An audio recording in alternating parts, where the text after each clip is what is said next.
I'm Kierstyn Berlin, and this is the YourTown Design Series. This is Chris Adamski. We're in the Carmel Design Center. The Design Center just opened 2 weeks ago formally, but you and I have been working out of this space for a good part of the year now, and I'm wanting to get some information about this center and your vision for it. It's a unique feature in the barnyard. That's for certain.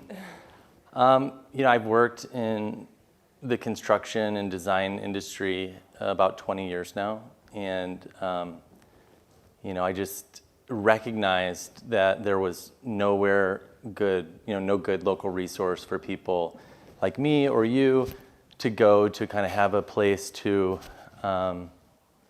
collaborate and find the materials necessary without driving to San Francisco. Mm-hmm.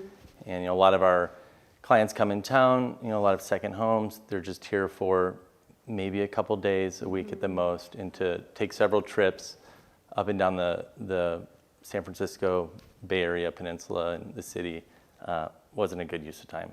Or jump around from showroom to showroom to showroom around here. Yeah. And I found that, people would get decision paralysis. They would go and find a faucet they liked or a countertop and then take that to the cabinet store, and then all of a sudden they don't like the faucet anymore. Right. So it's this continual loop of changing decisions and expectations. So I thought if we could streamline that and kind of have a more, bespoke or curated, experience where people could come in, they could have a designer or architects or builders, kind of bring together the materials that is going to work with their style or what they've kind of indicated to you they might like. It really kind of cuts through that clutter of the hundreds of thousands of products that come out every year, and can allow them to focus in on what really resonates with where they're trying to go with their home and their style. What are you actually supplying here at the Design Center? What are some of the products that you're carrying and supplying? We carry a variety of products, all of a certain quality. So we carry everything from hardwood flooring, cabinetry, doors and windows, interior doors, countertops, plumbing fixtures, waterworks, Aragoni, Sub-Zero Wolf, Miele, Arcadia steel windows. We have a wide variety of finished products, Ashley Norton, Rocky Mountain Hardware, FSB.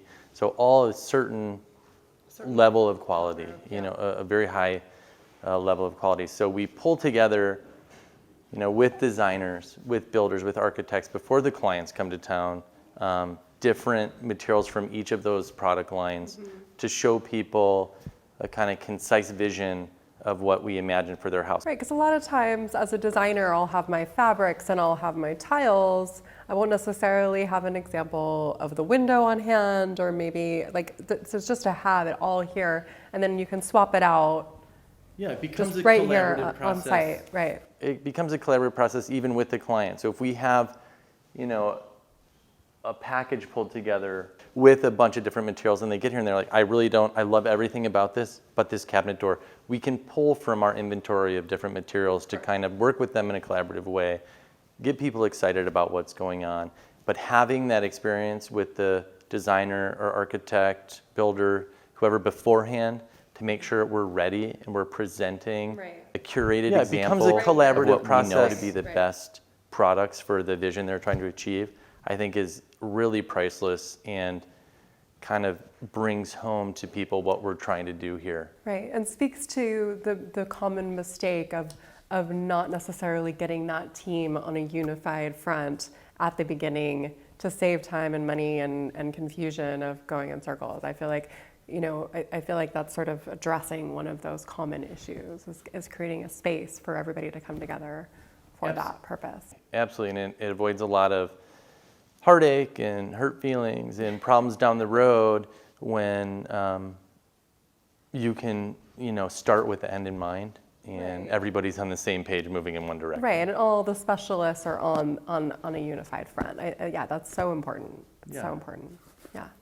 And so you started out as a builder, and so I think it's important to articulate sort of the services you're actually providing here, because I think for me, it was a little confusing. I thought, okay, I'll come into the Carmel Design Center and Chris will build my house. But that's not necessarily what you're envisioning. like for me and the vision that you expressed was something like almost like a designer WeWork space, which has been more to my experience where it's a place where I can come and meet clients. It's a place where I can come and meet other architects. It's a place that I'm meeting other builders. So I think it's important to articulate that the Absolutely. services, yeah. And I think that's what I really envision this place to be. I don't build houses for people anymore. I don't do projects for other people. So Right. I wanted this to be a place where designers could come together. A lot of them work out of their home offices.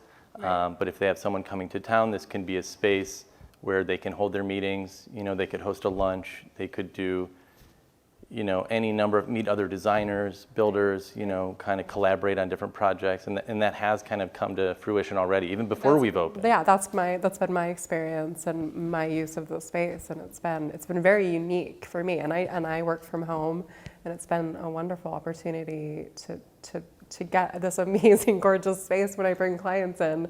It's impressive, It's something that I wouldn't want to pull off on my own, Well, and I think it's meant to be of service to our community. I really wanted a space that was functional, that would meet a need, Right. which was to provide people like you and builders and people, the community at large. The homeowners don't know what to do. You can't go to Ferguson's and find a designer. I don't even think they're allowed to Right.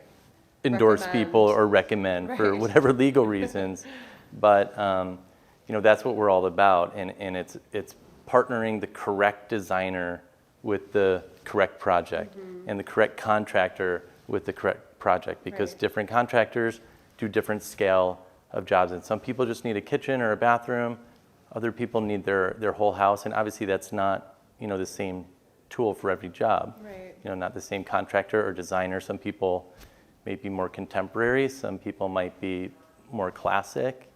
The different age and demographics of the clients also kind of can dictate what designer they might be comfortable with, what design narrative they might be looking for. So I think it's a really good opportunity for people to kind of find each other in an organic way, where we're just trying to serve people and find them the best avenue towards their goal, and we don't really have a big dog in that fight. I mean, we hope, obviously, that Right. people would utilize some of our services. Well, and you have such wonderful products here, and I want to kind of speak to one of the things that I really appreciate about you is I immediately, a lot of times I've worked with a lot of builders, and I appreciated very quickly that you have a sensitivity and an awareness to a quality of materials. It's like you understand the value of quality materials.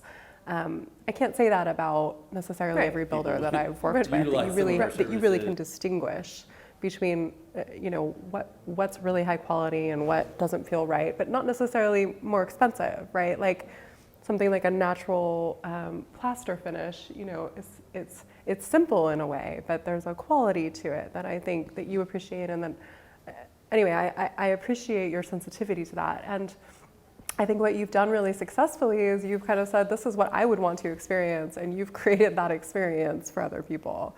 Like, these are the kinds of materials, this kind of quality, natural materials that I would want to experience. This is the kind of place that I would want to walk into.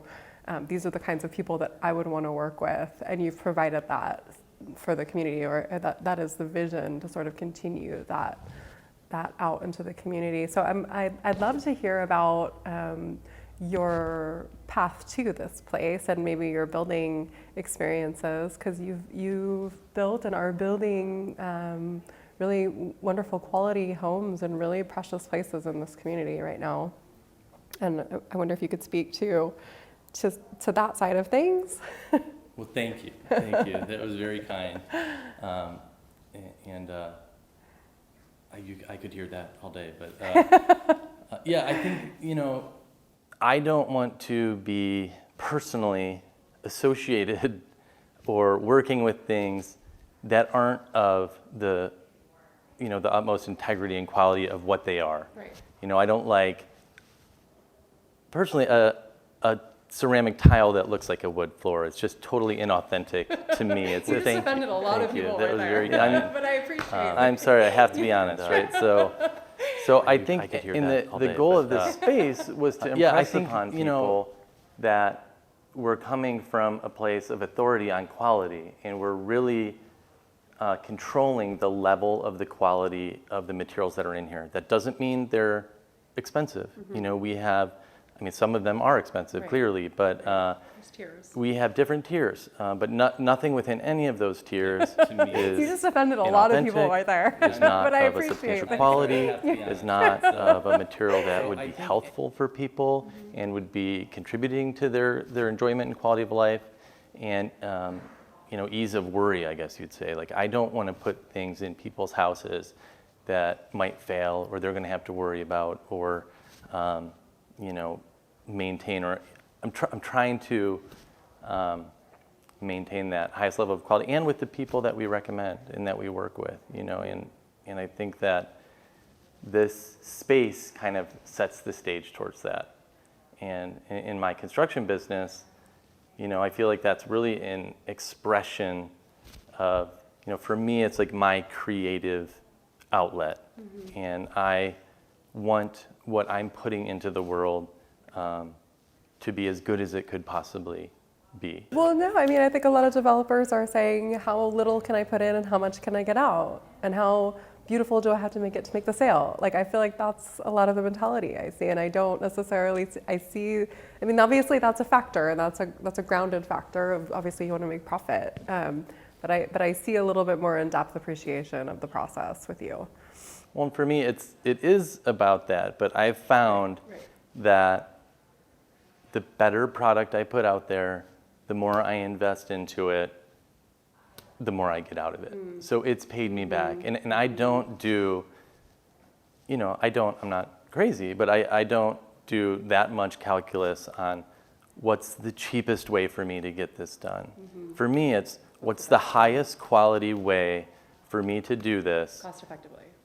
so that if anybody, you know, if anything ever went wrong, I have done everything I possibly could to make it the best it could possibly be. And things still sometimes happen. We're working with natural materials. Not every piece of wood matches exactly. Not every, you know, steel or aluminum or plaster piece is the same. They're made by people, mostly, you know, and that handmade quality costs a little extra, leads to a little imperfection, but it creates this you know, overall feeling of ease with people. And sometimes they don't even know, why do I like this so much? Like, why does this feel so good to me? Yes. You can't articulate it, but Just know it when you feel it. yeah, you feel it. And it's all those decisions that go into it of us trying to act with integrity, you know, towards our employees and our partners and the materials and the site and, you know, the entire, you know, global experience of what we're trying to do. Yeah, no, I mean, I think as a designer, your job is sort of to try, because people don't necessarily know what they want until they see it. Just know it when you feel it. Or they see something shiny here and something shiny here, and they don't really know how it all goes together. So I feel like there's this big job as a designer to sort of translate what you know they want to experience into the material creation, right? And I think you do that really well. So one of the things that I really love the idea, because you've built several homes and you've been in this industry, one of the things I'd love to do in these segments is speak to some of, you know, I find that there's a kind of re-educating, or like an education process or a training process sort of with each client, or maybe common mistakes that I see. So I wonder if you can speak to maybe some of your experiences and words of wisdom if somebody's thinking about building a home here. Like, what are some of the pitfalls that you see people fall into, and if you could kind of tell them something before they start the process here, is there anything that comes to mind? Oh, yes. Yeah, absolutely. I think the biggest mistake that people make is they get so caught up in what it looks like that they forget to spend as much time in planning on how things function. So to really think about the use of a kitchen, like, do I where do I want things to be? How do I operate within this space? So we do just as much planning, which planning is the most important part of any of these jobs. But we do just as much planning on the nuts and bolts of how people are going to operate. Where are they going to put their toothbrush? Is it an electric toothbrush? Where do the towel, like, where do all these things go? Like, yeah, you can show me a pretty picture and I can recreate that, but is it functional for how you're going to use this space? Is it a home for a weekend? Even if it is, you might sell it, someone else might need more functionality than what you have. So to plan through and walk through how you're going to live within a space, I think is something that people seem to not do. Right. And when you do it, it is so nice and appreciated. And people are like, wait. I didn't even know that I wanted this, but Yeah. I wanted it. Or even when you ask a client the question, like, how are you going to wash your kids here? What is the different, variable functionality of all these spaces? Right. Just having those conversations with people indicate to them that you're taking another level of care versus just show me what cabinet you want and I'll install it. That I think is kind of a standard, just tell me what to do mentality. It is so is what you want to avoid. Yeah, and I think I didn't even know that I wanted this, but I wanted it. Demonstrate with the show was maybe sort of the in-depth process that design is. Sometimes I feel that there's not always an appreciation for that planning process and how much really goes into it and how important it is to not only the budget, working all those details out beforehand. I think there's a tendency to want to get to the end and think, okay, I'll buy this property and I'll have it built by this, and I think sometimes people almost even just bypass the design professionals and people that are experienced in that and thinking, oh, I'll just do it myself and I'll pick the materials. And I can't tell you how many calls I get mid-construction where the owner was going to just do it all themselves and they're having a nervous breakdown because they're just not able to pin it down. And it's not an easy thing to do. It's when you get into not thinking things through and then you're having change orders on site, that's really, it's not cost effective. It takes time, it takes money, it causes drama, creates mistakes. There's this emphasis on on having people think things through beforehand. So can you tell me about your logo? That is the flower of life. It is an ancient sacred symbol that really resonates with me. It's a symbol of abundance and kind of the infinite nature of the universe. It also is a 6-petaled flower, and I have 4 daughters, and then my wife and I, that kind of completes our family. Great.